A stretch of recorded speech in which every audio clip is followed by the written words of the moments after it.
Good evening. You're tuned into Friendship, the Power of Positive Living with Dr. James Hughey, a specialist in human affairs, and his special guests, all of whom will aim to help you take charge of the opportunities in your life. Let's go right into the studio right now and join Dr. Hughey for the Power of Positive Living.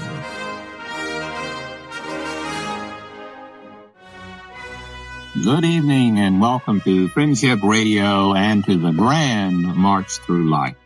My name is James Hughey, facilitator of the Friendship Personal Retreat Program here in Galveston and on ships cruising seas throughout the world. We offer the gift of listening hospitality, and I invite you to join me here on KGBC, Friendship Radio for Southeast Texas, as we explore topics to enrich the quality of your life. Power for positive living and friendship.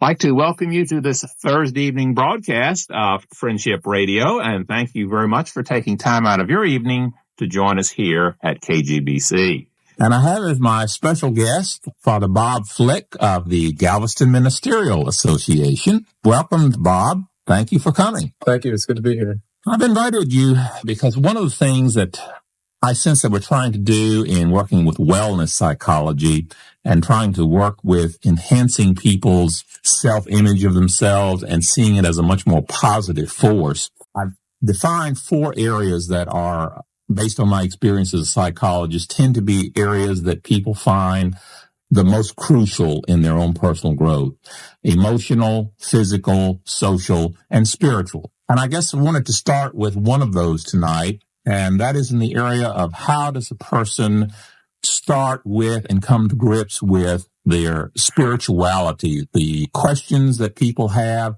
and the various ways in which we as individuals go about seeking them.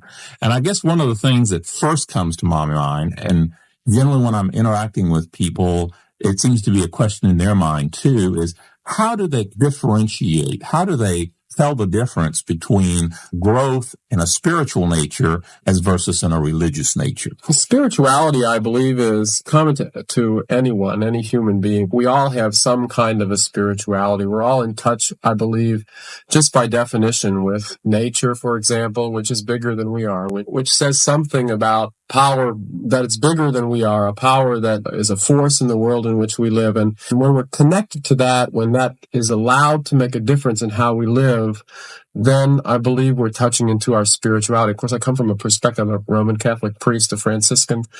So I come from that perspective in my own spirituality, and therefore I interpret a lot of things in that kind of a way.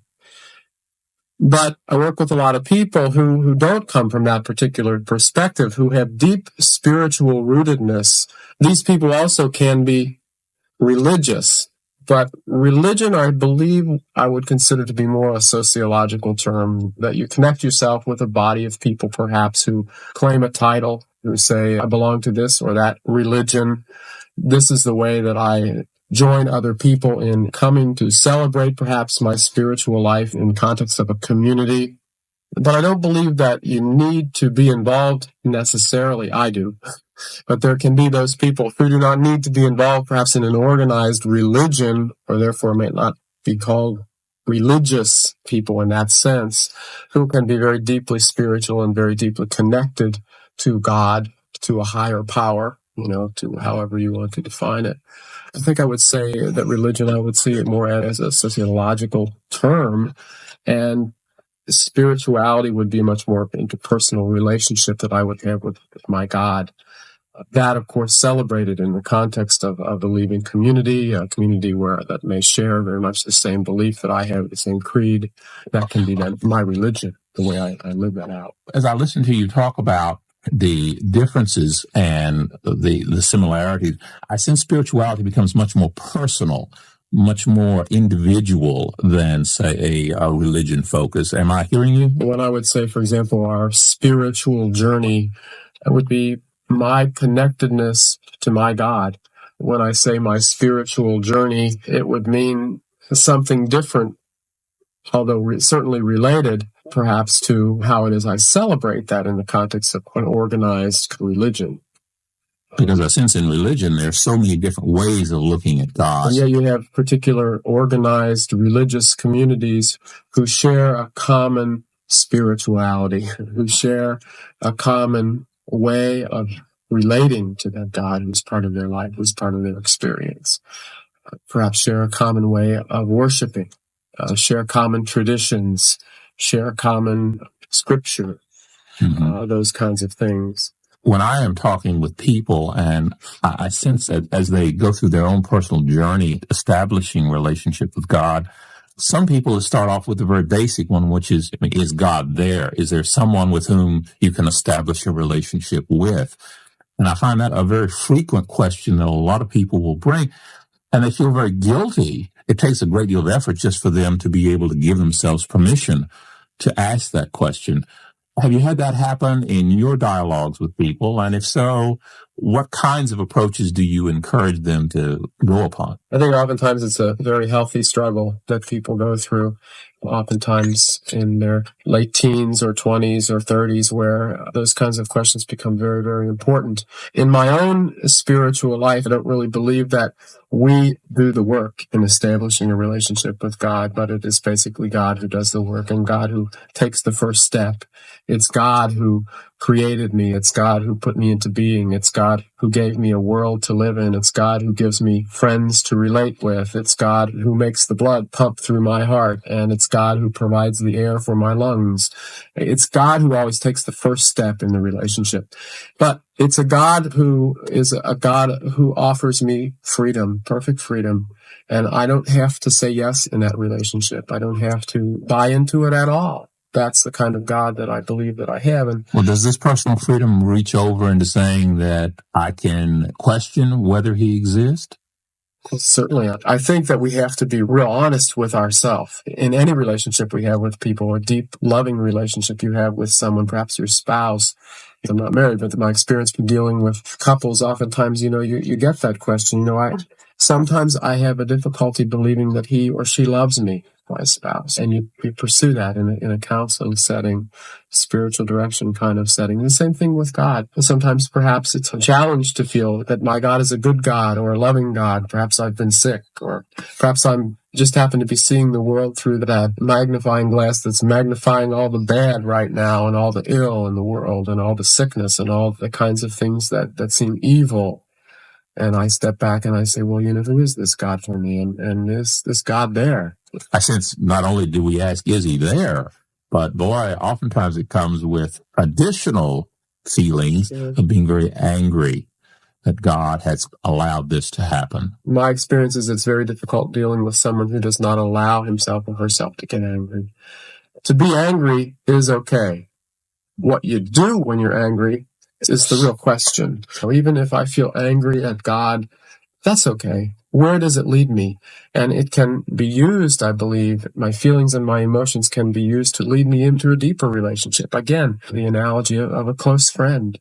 There are going to be those times when perhaps I feel very angry at that person. Well, I can blacken their eye, or I can sit down and be with that person at a deeper level and say, what's going on here between us? What's happening? And I think the same kind of relationship with God. God, why is it that I'm afflicted with this terrible disease? Why am I dying? Or whatever the person might be asking. You can be very angry, and perhaps you need to be very angry. And you need to say that to God. I'm very angry. And that can lead us, I believe, to a deeper relationship. Sort of like what you would do with a friend or someone that you trusted and had a great deal of faith in. Very much. So it's almost like relating to someone who is a very personal and very close individual in the quest for spirituality. Oh, I believe that, yes. And what we call prayer would be kind of the way we do that we can spend time with our God. We live in a society that sort of militates against the spiritual life. We tend to need to make things go, or make it happen, or make a buck, be active. And I believe that quieting and our spiritual life is very important to know. Well, we have someone who's decided to accept our invitation to join us. You're on the air. Oh, I just wanted to say, Dr. Hughey, how much we're enjoying your program and how much Galveston really needs to know spiritually what's going on here and how we need to have a positive, I know in the paper they want us to have a positive attitude for Galveston itself, but this is just hitting right along with the city right now and really enjoying it. Well, thank you very much. I had a question. I'm a grown woman, and, I went through a period of time from what I was taught as a child to what I believed myself as far as religion. So when I broke away, my parents weren't real happy that I broke away from what I was raised. So now I'm having the same problem with my daughter, which is a grown woman. So, how do you do that without having a conflict within the family? How do you keep it all under God, but, we just attend different churches? Within the family, you mean? Yeah. Yeah. Well, I think it's very important that we recognize that we are called by the Lord into a personal relationship with the Lord, and that we celebrate that in the context of a community. In fact, we knock off the rough edges oftentimes within the context of communities, family, church communities, those kinds of things. Certain communities are going to perhaps feel more comfortable for one individual than they will for another. And I think it's real important to recognize that. For me, I don't know that I could be comfortable outside of the context of my Roman Catholic community. And in fact, Our Lady of Guadalupe Parish right now, whereas that's my home. And that's where the rough edges are kind of knocked off. And I think sometimes that I have to recognize that other people perhaps might not be so comfortable in that kind of a community and may need to look for a different parish community or perhaps even different denomination. That's the way it is. I think that's going to happen. And I think we have to be very careful not to judge a person because of the choices that they're making, but to make sure that we can facilitate them making the choices that are right for them. Okay, thank you. Enjoy the program. Well, thank you.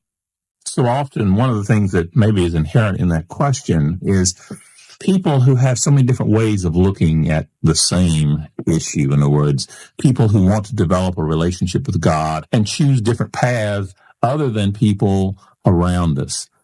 I heard you mention earlier about a spiritual direction. I hear this a lot in Friendship House in the concept of studying who I am. I'll hear questions like, is there a God? Or if there is a God, how can he let such things go on? How am I supposed to handle this difference when I am supposed to be very respectful and bow down and pray to a God in heaven, and yet there's a part of me that says I'm supposed to be talking like he's sitting in this chair over here, and he's right there very focused and very supportive, and I'm confused, and I say, can you help me? And both are true. I think spiritual direction is a process whereby I believe that individuals would seek someone out, someone that they would trust, someone I would think that they would share some commonality with in terms of their faith life and their belief systems. Someone that can sit down with and really share at a deep level what is happening in their life. In psychology, we talk about personal development, personal growth. In spiritual direction, we use the word conversion to mean almost the same thing. But what it is, it's that added feature. We have a God who is alive and well in the world in which we live, who is alive and well. Spiritual direction starts with the given that God is well and here. It starts with the given that the person that's sitting in front of me is involved in a spiritual journey, a connectedness to a God in their life. And they're rooted there. And they may be different from a psychologist who does not really have to necessarily address that. Good psychologist, I believe, would address it, of course, if it were part of the system of the individual, but it would not have to be the system of the individual. But in spiritual direction, that's a given. That's an assumption. So my task as a spiritual director would really be to kind of journey with that person, to help them to be converting. The Lord converts us. The Lord calls us to change, to growth, sometimes through pain, sometimes through struggle, sometimes through suffering, sometimes through great joy and uplifting experience. But nonetheless, we're always being called to more, to deeper, to richer in our relationship with the Lord. And that's called conversion. The Lord does it. The real question then is this person sitting in front of me or me in front of my spiritual director, what's happening right now?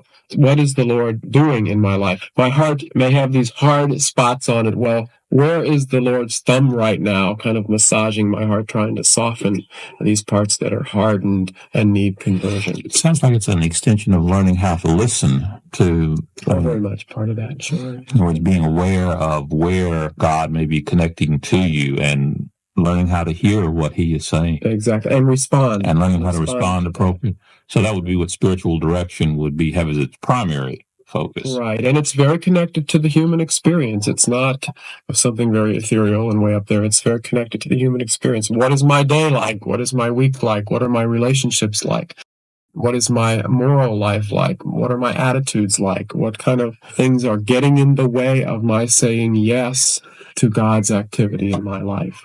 Sounds like lots of different areas to explore. Yes. An understatement. I guess the thing that was coming through was how to go about developing a personalized relationship with God. And I hear that frequently with people. And I sense that you were talking about spiritual direction as a way of doing that. Do most of the people who you have had interaction with see that as their major goal, or is that something that you tend to introduce when they come for spiritual direction? That meaning the development of a personal relationship with God. I think that's very, very frequently at the forefront of people's concerns. Perhaps they're not able to say that. Perhaps they're not able to verbalize that. But I think it's very, very important in the lives of most people that would come to sit with me to talk. We do what we do, on Saturday or Sunday when we go to the temple or the synagogue or the church to be with a community of people and to worship ritualistically. And that's very, very important for feeding us. And we celebrate God's presence in our lives, in our world, in many, many ways, in family, in prayer, and things like that. But the bottom line for most people is asking those bottom line basic questions. How is God in my life for me? And sometimes we run from asking those questions, or we get caught up in all the things we have to do, and there's no time to ask those questions, but I think they're there, and they don't go away. And some people address them very well, and some people just simply avoid or deny their presence. Well, apparently we have one person on the line who doesn't want to avoid, so let's tune in and see. You're on the air. Thanks for calling us. Hello. I have a question for Father Bob. Yes, please go ahead. Father Bob mentioned that he was a Franciscan, and I was wondering just what a Franciscan is and how a Franciscan might approach God. When I say I'm a Franciscan, it means that I'm a member of a community who follow a kind of a spirituality of one of the great, I believe anyway, one of the great masters in the church, in the spiritual journey, and that's St. Francis of Assisi. And many different communities have arisen to kind of follow in the footsteps of other great saints, other great leaders, other great masters in the spiritual journeys as well. For example, here on the island, we have the Ursuline sisters who follow in the spirit of St. Angela Merici, the Dominican sisters who follow in the spirit of St. Dominic. There are other kinds of communities that have grown up like that. And so my community follows in the spirit of St. Francis, who many people kind of identify as the saint you see on bird baths with birds all over him, but that's really doesn't cut it. That's not exactly what I'm talking about when I say this. I think another thing that I see oftentimes is identify with being poor and focusing on either you being poor or a lot of your work being with the poor. Right. Almost all religious communities, we take vows of poverty, chastity, and obedience, and we live in community. For example, when we talk about the spiritual journey, one of the things that Francis, in terms of his spiritual life and his journey, how he came at the Lord was to go looking for God in creation. And so Francis would look for God in the places where nobody else would think they would find him. An image that was used a lot in Francis is the leper. In his time, the leper was the outcast. The leper was the one who was fringe in society, and he was the one who had to ring a bell and could not come near. So Francis went among the lepers to live among the lepers, coming to a point where he could embrace the leper as a real symbol and sign that he could find the Lord in everyone. We talk about spiritualities. A Franciscan spirituality would be a spirituality that would go looking for the Lord in very creation-oriented. Would an analogy of modern day be that Francis would say strive to work with people with AIDS? Very clearly, with people who are poor, homeless, imprisoned, people with AIDS, people who who perhaps are fringe in society. And seeking God and helping these people find their relationship with God very much. Exactly. More than to bring things to those people, attempting to really find the goodness that's already there in those people because God created them. I respond very positively as I hear you say that, because I sense so often in our culture that people are looking to bring something to someone rather than creating an atmosphere where they can find it in themselves. Right. And I sense the quest for spirituality is to find something that's there 24 hours of every day as an integral part of our lives. Which is to say, in what you're pointing up, is that spirituality is a mindset. It's a way of life. It's an everyday experience. Setting myself in the presence of the Lord, no matter what it is that I'm doing, where I am, that the Lord is there in some way. And how is the Lord speaking to me now? And as I listen and hear you express that and encourage the integrated person and the integrated approach to seeing us as human beings, I guess I'll go back to something you said at the very beginning, and that spirituality and spiritual development can even be for the non-religious person, maybe even the atheist, the agnostic person. That spiritual growth is not just the sole property of a religious experience. Exactly.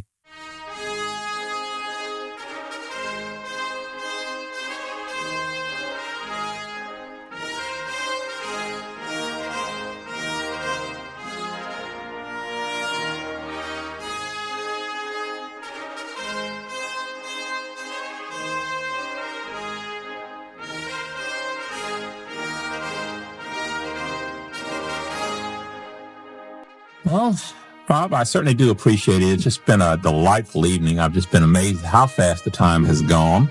And it's just been fascinating to explore the whole area of spirituality. Hope we'll have the chance again to visit sometime in the future. And I thank all of you who have been listening, and hope you will join us again each Thursday evening here on KGBC for the Power for Positive Living Through Friendship. This is your host, James Hughey. Thanks for joining us, and I'll see you next Thursday night.